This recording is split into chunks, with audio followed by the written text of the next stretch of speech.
جی بسم اللہ الرحمن الرحیم، باطنی آنکھ کھلنے کے فائدے ہی فائدے ہیں اور اس کے نقصانات نہیں ہیں۔ جو اللہ والے ہوتی ہیں، اللہ کا قرب حاصل کرتے ہیں، اللہ ان کو یہ باطنی آنکھ جیسی نعمت سے مالا مال فرماتا ہے۔ جی ٹھیک ہو گیا۔ تو علامہ صاحب آگے ایک سوال ہے ہمارے ناظرین کا کہ کن لوگوں کی باطنی آنکھ کھلتی ہے اور کن لوگوں کی باطنی آنکھ نہیں کھلتی؟ جی جو غفلت میں پڑے رہتے ہیں، غفلت کی زندگی گزار رہی ہوتی ہیں، سست روی کا شکار ہوتی ہیں، اللہ رسول کی نافرمانی کے اندر زندگی گزار رہی ہوتی ہیں، ان کی کبھی باطنی آنکھ نہیں کھل سکتی۔ جی جو اللہ رسول کے حکم کی تعمیل کرتی ہیں، اللہ رسول کی فرما برداری کرتی ہیں، صوم و صلات کی پابندی کرتی ہیں، کلام اللہ کی تلاوت کرتی ہیں، اس قیمتی زندگی کے ایک ایک لمحے کی قدر کرتی ہیں اور ہمیشہ باوضو رہتی ہیں۔ جب وضو ٹوٹ جاتا ہے تو دوبارہ سے وضو کر لیتی ہیں، رات کو سونے سے پہلے وضو کر کے سوتی ہیں، تو ان کی جو باطنی آنکھ ہے وہ کھل جاتی ہے۔ جب باطنی آنکھ کھل جاتی ہے، وہ اس اپنی آنکھوں سے بھی اور دل کی آنکھوں سے بھی، دل کی کیفیت سے بھی وہ اپنا ٹھکانہ جنت کا نظارہ اپنی باطنی آنکھ سے بھی دیکھ سکتا ہے اور ظاہری آنکھ سے بھی دیکھ سکتا ہے۔ ماشاءاللہ۔ تو علامہ صاحب آگے ہمارے ناظرین کا سوال ہے کہ باطنی آنکھ کھلنے کے کوئی جو خاص عمل، مجرب عمل جو ہے وہ بتائیں۔ جی سبحان اللہ، بہت خوبصورت آپ نے سوال کیا۔ اس وقت اشد ضرورت ہے، میں تھوڑی اس کی وضاحت کروں گا بھائی عثمان صاحب، بالکل سادے الفاظوں کے اندر، تاکہ ناظرین کو اچھے طریقے سے سمجھ آ سکے۔ جی بالکل۔ دیکھیں، پہلی بات یہ ہے کہ اگرچہ واقعی ہی آپ باطنی آنکھ کھولنا چاہتے ہیں اور باطنی آنکھ کی کیفیات کو محسوس کرنا چاہتے ہیں، تو اس سے پہلے آپ کو زیادہ نہیں، کم از کم اتنی وہم و گمان، اتنی سوچ اپنے دل و دماغ کے اندر پیدا کر لینی چاہیے کہ اللہ ہی خالق ہے، اللہ ہی مالک ہے۔ رب نے ہمیں پیدا کیا، زندگی کا مالک بھی وہی ہے اور موت کا مالک بھی وہی ہے۔ پھر جتنی زندگی اس نے عطا کی ہے، اس زندگی کے متعلق کل بروز قیامت ایک ایک لمحے کا، ایک ایک سانس کا وہ حساب لے گا۔ وہ یوم جزا کا مالک بھی ہے، وہی عبادت کے لائق بھی ہے۔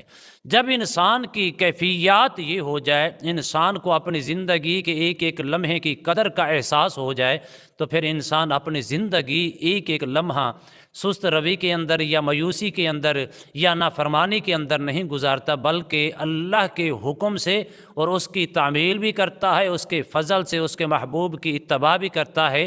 زندگی کا ہر لمحہ، زندگی کے ہر شب و روز اللہ رسول کی فرما برداری کے اندر گزارتا ہے۔ اللہ سبحانہ و تعالی اس کو پھر باطنی آنکھ اس کی کھول دیتی ہیں، اس کا سینہ کشادہ کر دیتی ہیں، وہ قبر کے اندر بھی اپنا منظر دیکھ سکتا ہے اور جنت کے اندر بھی اپنا نظارہ دیکھ سکتا ہے۔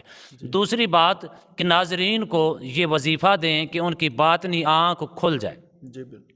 عموماً بھائی عثمان صاحب، آپ کسی عامل کے پاس جاتے ہیں، اس کے پاس جا کر بیٹھتے ہیں، اگر واقعی ہی وہ اللہ والا ہے، جی واقعی ہی وہ اللہ والا ہے، پہنچی ہوئی ہستی ہے، اس کا تعلق اللہ رسول سے مضبوط ہے، جب آپ اس کی جائیں گے تو آپ کی کیفیات کو دیکھ کر آپ کی اس کی نظر باطن ظاہر پر بھی ہوگی اور آپ کے باطن کے اندر بھی اس کی نظر پہنچے گی جب وہ پہنچ کر آپ کو بتا دے گا کہ آپ کے یہاں پر کیا معاملات چل رہی ہیں۔ اس کو کہتے ہیں خشیت الہی حاصل کرنا، قرب الہی حاصل کرنا، اللہ کے سجود کے اندر سر رکھ کر اپنے رب کی ہر وقت اپنا نیاز مندی کرتے رہنا، اس سے آہو بقا کرتے رہنا، اس سے مانگتے رہنا، یہی اللہ والوں کا وتیرہ ہے اور ان کی علامات ہیں اور نشانیاں ہیں۔ اگر آپ باطنی آنکھ کھولنا چاہتی ہیں، شاید اس سے پہلے اس طرح کا عمل کسی نے آپ کو نہ دیا ہو، آپ صرف اور صرف صبح کی نماز پڑھ کر مسجد میں اندر بیٹھ کر، جہاں آپ نے نماز پڑھی کوشش کریں وہیں بیٹھے رہیں، بیٹھنے کے بعد آپ سورج نکلنے کا انتظار کریں، اس کو کہتے ہیں اشراق۔ اشراق کی نماز تک انتظار کریں۔ حدیث پاک کے الفاظ ہیں جو اشراق کی نماز فرض ادا کر کے مسجد کے اندر بیٹھا رہتا ہے اور اشراق نماز کا انتظار کرتا ہے، حتیٰ کہ وہ نماز پڑھ کے جاتا ہے، انتظار کرنے ذکر اذکار کرنے والے کو اللہ سبحانہ و تعالیٰ کی طرف سے انعام کیا ہے؟ فرمایا اللہ اس کو کامل حج اور کامل عمرے کا ثواب عطا فرماتا ہے۔ آپ خود اندازہ لگائیں، بیٹھ کر آپ صرف 2 رکعت نماز اشراق کی پڑھنے کے بعد آپ نے کیا کرنا ہے؟ اس کا وقت کیسا ہے؟ کس وقت ہوتا ہے؟ جب سورج کی کرنیں پھوٹ جاتی ہیں، سورج طلوع ہو جاتا ہے، طلوع ہونے کے بعد اس کی کرنیں پھوٹتی ہیں، اس وقت اشراق کا ٹائم شروع ہو جاتا ہے۔ جو چاشت کا ٹائم ہے وہ تقریباً اس سے آگے 1 گھنٹے، یعنی کہ آج کل 8 بجے، لیکن آج کل جو ٹائم بڑھ رہا ہے سردیوں کے موسم کے اندر پاکستانی وقت کے مطابق تقریباً اشراق کا ٹائم بڑھ رہا ہے 7:12 یا 13 کے اوپر۔ مسجد کے اندر بیٹھے رہیں، ذکر اذکار کرتے رہیں، تلاوت کلام اللہ کرتے رہیں، وہاں بیٹھ کر آپ نے 313 مرتبہ یہ لفظ پڑھنے ہیں، یا ظاہر یا باطن، اللہ کے صفاتی نام مبارک ہیں، ان کو پڑھ کر آپ نے دعا کر کے چلے جائیں، اس کو اپنی زندگی کا معمول بنائیں۔ چند روز کے اندر انشاءاللہ آپ کی جو باطنی آنکھ ہے اللہ سبحانہ و تعالیٰ کھول دیں گے۔ اپنی باطنی آنکھ سے اللہ کی قدرت کے نظارے بھی کریں گے، جنت کے نظارے کریں گے، دنیا کے نظارے کریں گے، آخرت کے نظارے کریں گے، آنے والے انسان کے کیفیات کو جان کر، اس کی باطنی چیزوں کو دیکھ کر ان کی کیفیات کو بھی آپ محسوس کر جائیں گے۔ اور سب سے بڑا بینیفٹ یہ ہے اس وظیفے کے اندر، طاقت اس طرح ہے، قوت اس طرح ہے، پاور اس طرح ہے کہ آپ قرب الہی سے مالا مال ہو جائیں گے اور ہر طریقے سے آپ کی باطنی آنکھ کھل جائے گی۔ جی ماشاءاللہ۔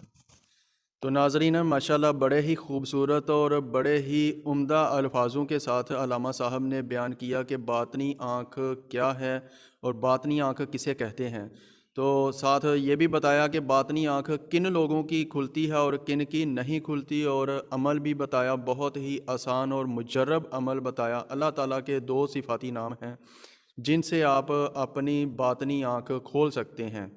تو اسی کے ساتھ ہمیں اجازت دیجیے گا، پھر ایک نئے موضوع کے ساتھ نئی ویڈیو میں حاضر خدمت ہوں گے، تب تک کے لیے اللہ حافظ۔